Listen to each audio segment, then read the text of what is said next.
d'information. Permettez que je vous explique les motifs de mon amendement qui vise à éliminer 2 des 3 articles en matière de sanctions. Et voici mes motifs. Tout d'abord, les sanctions peuvent viser divers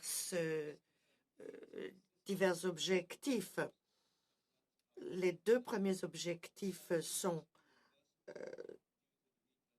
clairement établis ici, mais la redistribution d'un actif étranger n'amènerait pas un changement de comportement. Cela n'aurait pas non plus un effet dissuasif parce que le gel de l'actif est le principal élément dissuasif. Il y a donc 3 sanctions prévues ici. Et le gel d'actifs ne fait pas partie du régime de sanctions. Il s'agit plutôt d'un outil pour de l'aide réciproque entre le Canada et un pays demandeur s'agissant de rapatrier des actifs mal acquis du pays demandeur par le biais de négociations.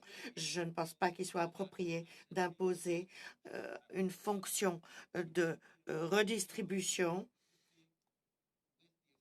car l'idée est de collaborer avec le pays concerné. Dans les situations où le pays concerné est administré par un régime avec lequel le Canada ne peut tout simplement pas travailler, il est, je pense, préférable de séquestrer les actifs en attendant qu'un régime acceptable soit retourné au pouvoir.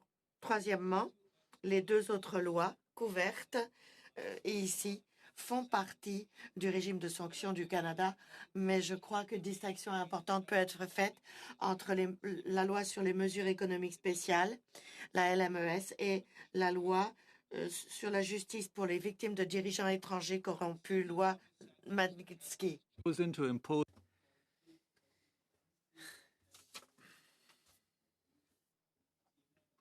La LEMS est un outil de la politique étrangère et est utilisé en général avec des mesures diplomatiques. Et en ce sens, l'un des objectifs de la LMES, c'est de changer les comportements. Et c'est la raison pour laquelle il est possible d'inverser les sanctions. À titre d'exemple, une sanction en vertu de cette loi peut être invoquée par une motion signée par 50 députés à la Chambre des communes et un certain nombre de sénateurs.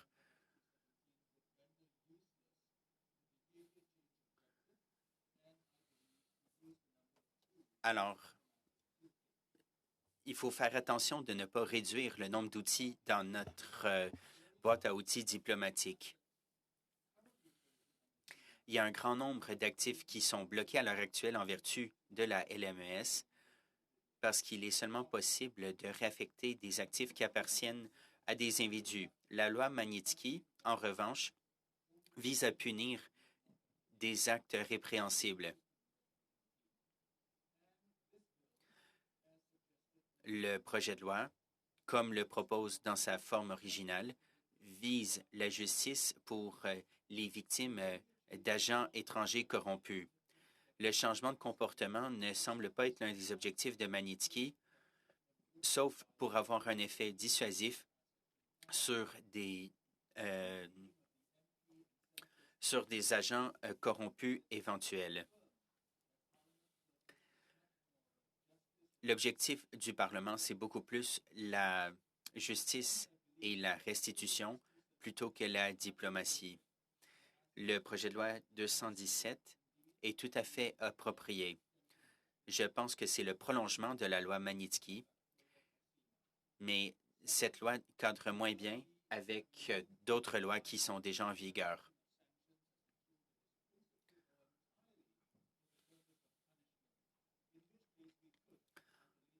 On pourrait envisager à une date ultérieure ajouter certaines mesures de la LMES dans le projet de loi S-217. Merci, Monsieur le Président.